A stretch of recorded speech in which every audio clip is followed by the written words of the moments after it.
Rereading and rereading and rereading is one of the worst, most ineffective, time-consuming ways to learn in college. You become better at that which you practice. If you practice rereading, you become very good at rereading. But are you tested on your rereading ability? Or are you tested on your ability to look at questions and recall answers from memory? It is very important when you're reading to get actively involved. Look at the questions at the end of the chapter. Look at the outline of main ideas at the beginning. Look at bold print, italics, numbers, diagrams, charts, pictures. That will help you learn and remember the information more quickly. 90% of the information you're going to learn in college comes from textbooks. So it's very important that you use these techniques on your textbook reading. If you take good notes on that chapter, you should never, ever have to read a chapter more than once.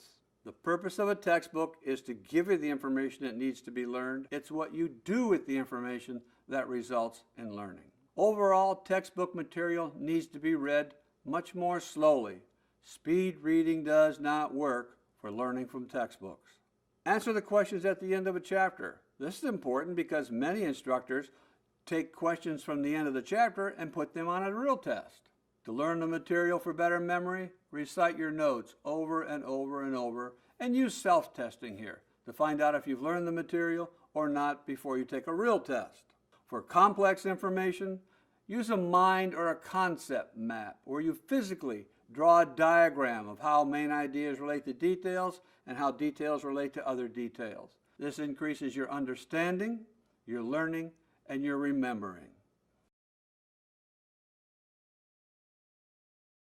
Be actively involved in your reading. 90% of the information you're going to learn in college comes from textbooks. Read textbook material much more slowly than you read a novel or newspapers. Answer the questions at the end of a chapter. And then recite your notes over and over for better memory. And with complex information, use the mind map or the concept map.